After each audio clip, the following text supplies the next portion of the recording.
Hey everyone, welcome back to my kitchen. My name is Mindy Banks. I'm the Flip Flop Chef. We're going to wrap up our Thanksgiving videos today with green beans, lima beans, and cranberry sauce. So I think you're going to enjoy all three of these recipes. I hope that you'll make them. You'll be able to find the recipes at in my recipe community at theflipflopchef.com. Be sure to check everything out there. You'll find thousands of other recipes, and I also give away a gift every single Friday. So let's go ahead and get started. We're going to start off by making our lima beans. I'm going to use just a saucepan right here on this burner, and we're going to cook our baby limas. Then I'm going to show you how to make an easy cranberry sauce using our deluxe cooking blender, and then I'm going to share a green bean recipe that I really enjoy and have made many times. So let's go ahead and get started. So the first thing we're going to do is I'm going to go ahead and turn on my burner here, and I'm going to add to this just a little bit of bacon grease. I'll do that in just a second. I'm going to go ahead and chop up an onion using our manual food processor. So our manual food processor has a 3-cup container. You've got the little blade that you can stick in there. I'm going to quarter my onion. Oops. Stick that in here. Put the lid on. And then there's a little button right here. I'll actually zoom in on this. There's a button right here that releases this paddle handle. This is what you're going to actually pump up and down in order to chop the food. If you're right-handed, you're going to put your left hand here, your right hand here. If you're left-handed, you'll put your right hand here and then your left hand here. So let me show you how this works. You're going to make sure that you let this go all the way up and all the way down.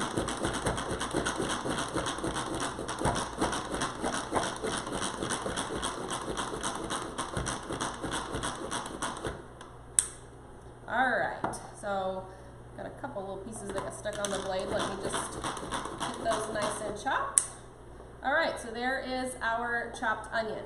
So I'm going to take our small scoop, and I'm just going to add some of my some reserved bacon grease and pop that right in my skillet. Actually, I'm going to use most of this because I don't have a whole lot left.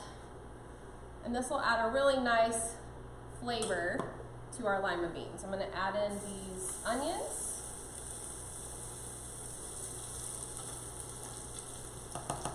So the next time you bake bacon, you can just save the bacon grease. I just put it in the refrigerator, and then whenever you need it to season another recipe, you have it ready to go. So I'm just going to saute this really short period of time.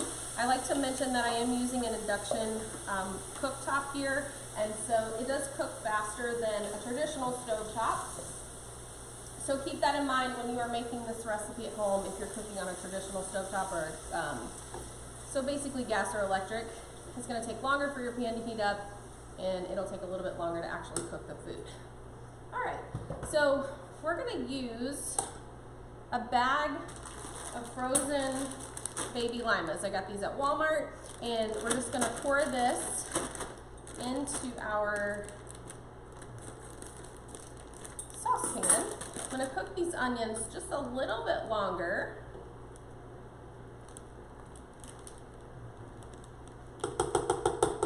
I'm actually going to, before I add the limas, I'm going to add in some chicken broth. So I'm just going to pour in about 1.5 cups of chicken broth, and I'm going to increase the temperature and bring that to a boil. Once this is boiling, then I'm going to add in those lima beans. So I went ahead and turned this on high for just a minute. So we've got the bacon grease. I cooked the onions for just a couple minutes in there, and then we're going to add the baby limas to that. I am going to get a little bit of water in here because we're going to want to make sure we have enough liquid to cover those beans once we add them in.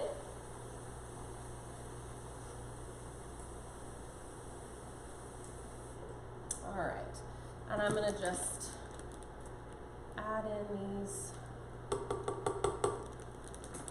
baby limas, just gently pour these in. And you see they're not covered with the liquid, so you want to make sure that you add enough water to cover them. We won't need very much. I'm going to give this just a little quick stir. Let's see. And I'm going to add just a little bit of water Make sure we have enough. So I'm going to let this come to a boil now that we've got the lime is in there, and they're frozen, so that is going to cool down the temperature of the broth and the onions that we've already put in there. And so we're going to let that come to a boil, and then I'm going to reduce the heat to low, and I'm going to put a lid on it and just kind of let it simmer for about 30 minutes or until those beans are nice and tender.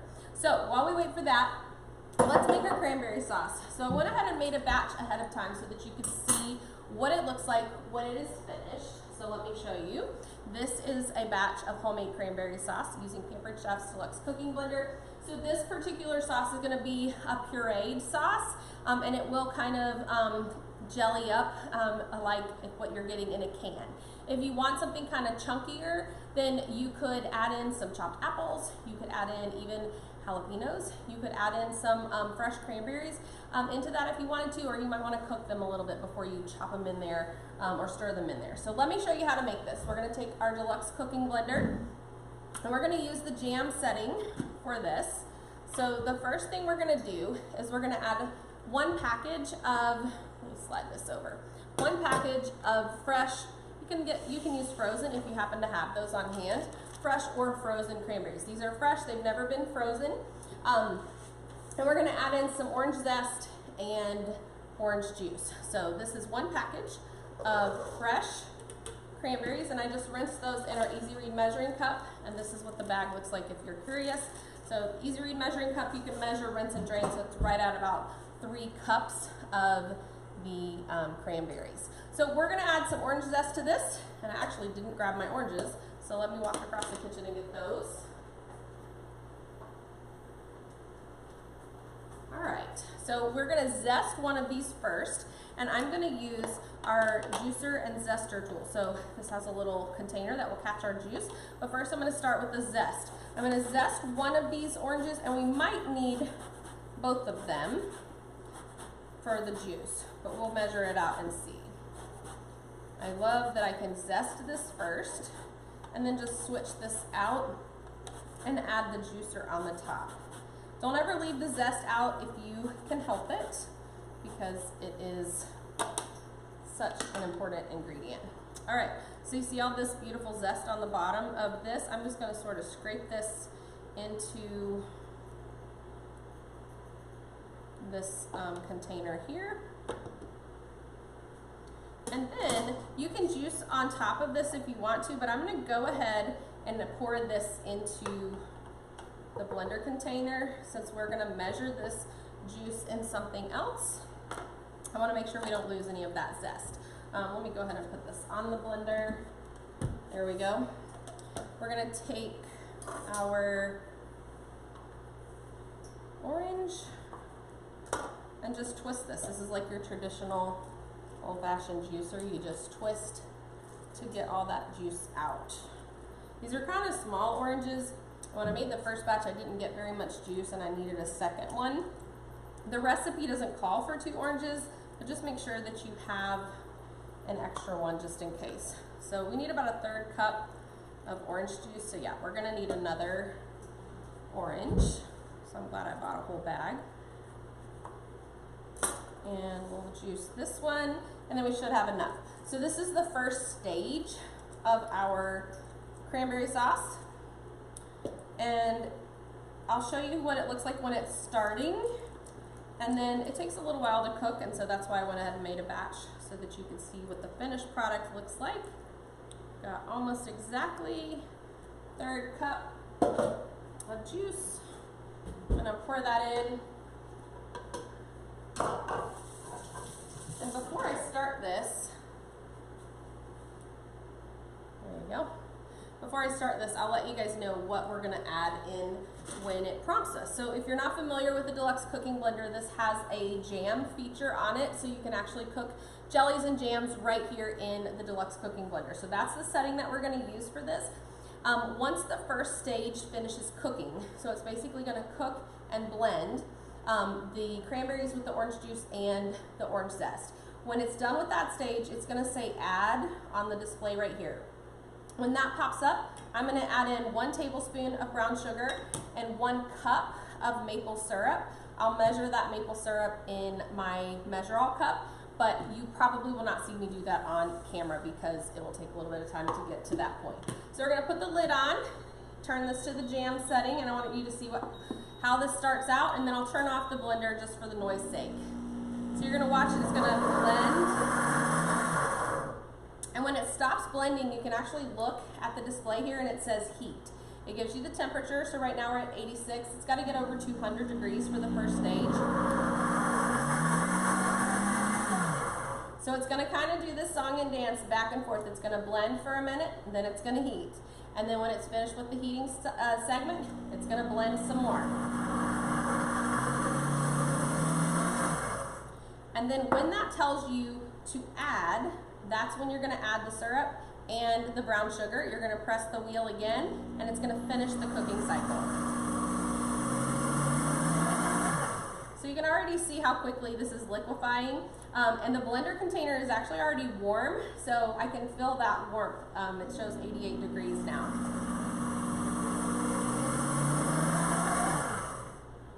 All right, I'm gonna pause that just so that you're not hearing this noise in the background. I'm actually gonna take this off just so I don't knock it off the side of the counter. And I'm gonna show you how to make the green bean casserole that I like. It's not really a casserole, but I use a casserole dish. I'm gonna stir these beans. They haven't quite come to a boil yet, but they should soon. Remember, those beans were frozen, and so it did lower the temperature of that a good bit. So let's make our green beans, and I'll keep an eye on that one's kind of ugly. I'll keep an eye on our limas. So for this recipe, this is our medium stoneware baker. It's a medium rectangular baker, and I have 1 bag of these French cut green beans in here, and these are, you want to make sure that you wash them, dry them, and that they're ready to go. So let me grab my other ingredients, and then I will give you guys a closer look. And if you have any questions about any of the recipes that I share on this video or any video, feel free to leave me comments below, whether you're watching on YouTube or if you're watching on Facebook. I'm definitely here to answer your questions if you have them, so never hesitate to ask questions. And be sure to join my recipe community so that you can get all of these recipes and so many more. I'm going to turn this down to medium. We've got a boil now. So actually I'll go ahead and put it on low. And I'm going to probably cook these longer than the 30 minutes because my husband and one of my sons, they like their lima beans super, super soft, so I end up cooking them a lot longer. So I'm just going to kind of let this sit there and not even worry about it. Now, if for some reason it starts bubbling over, then I'll stir it, but it should be good to just sit there on low. So for this the green beans, what we're going to do is I'm going to start off by just putting the green beans in this shallow baking dish. And then what we're going to do is we're going to pour some heavy whipping cream over the top. And this is actually going to bake in the oven. This is so good. Pour the cream right over. We're going to add some garlic, and I'm going to slice the garlic for this recipe. So a lot of times you guys see me use my garlic press, but for this one I'm going to actually use my garlic peeler and slicer. So if you've never seen the garlic peeler and slicer before, you're going to get to see it today. So this is the peeler. So I've got our garlic cloves, and these still have the skin on. What you're going to do is put it inside this little tube. It's silicone. Hopefully you can hear that noise. You see how it rubs off that skin. So we're going to stick our garlic into the garlic slicer. Let me go ahead and do the other one here. There we go. And we'll just toss the paper skin in the trash. And if there's any left inside the tube, don't worry about it. You can just rinse it out in the sink. And then we're going to just turn this slicer so you guys can see how you get these super thin slices of garlic. So we're going to slice the garlic. Now I will tell you that this recipe, you do need a little bit of lemon zest, and I thought I had a bag of lemons in my fridge, and I do not. I had some limes, but I really didn't want lime flavor on here, so I'm just opting to leave it out this time. All right, so we're gonna add the garlic, and then we would do the lemon zest at this point. I'm gonna season this up with some of our coarse sea salt. This is our pink Himalayan sea salt. Season that up, and then I'm going to sprinkle this with some red pepper flakes. This is an optional step, but I like it. Sprinkle it with some red pepper flakes, and then we're gonna add the cheese. And the cheese is actually one of my favorite parts, and I love adding extra cheese. So we're gonna sprinkle both mozzarella and Parmesan cheese on here. So first, I'm gonna use mozzarella balls. These are actually the little pearls. So I'm doing this a little different. Normally I shred mozzarella, but today I thought I would do it a little bit different. So I'm actually gonna take a whole package of these mozzarella pearls and just drop them in on top of the beans. You can do this in a cast iron skillet, in the oven. You can do it in a casserole dish, stoneware, metal pan, whatever you like. And then we're gonna shred some Parmesan cheese, and let me get a paper towel to dry this little bowl out here. I'm gonna use our zester, which I would have used for the lemon. We're gonna use the zester for our cheese. So just get yourself a brick of Parmesan cheese, and you're gonna take your zester, and I'm just gonna zest some Parmesan into this little coat. This is one of our coating trays, by the way. So if you're like, what is that dish that she's shredding in? That's what it is. We're gonna sprinkle the cheese on the top, and then we're gonna bake this at 400 for 25 to 35 minutes. And so you want the cheese to be browned, and that heavy cream in the bottom will thicken up a little bit. And this is just such a great recipe. And even the leftovers reheated are really, really good. All right, I don't measure cheese, so we're gonna just sprinkle this on, and then I'll decide if I need some more, right? You measure cheese with your eyes. At least that's how I do it. And if a little's good, a lot's better. All right, I think that's good. But if you like more, go for it. Okay, so I will have recipes and pictures of the finished product in my recipe community, which again, you can find that at theflipflopchef.com. I'm just gonna stir my limas, and you can see these are getting nice and soft. They smell so good, so I know they're gonna be great. But I hope that you enjoyed this video, and if you missed any of the other videos, be sure to go back and watch how to make a turkey. And also, I have 2 other videos with side dishes. So one with cornbread dressing and corn casserole, and the other one with scalloped potatoes, candied yams, and macaroni and cheese. I forgot, I had to turn around and look at what was behind me. So I hope you guys will enjoy all of the videos and get lots of great ideas. I can't wait to hear what you're making for Thanksgiving and how much you enjoy these recipes. So I'll see you next time.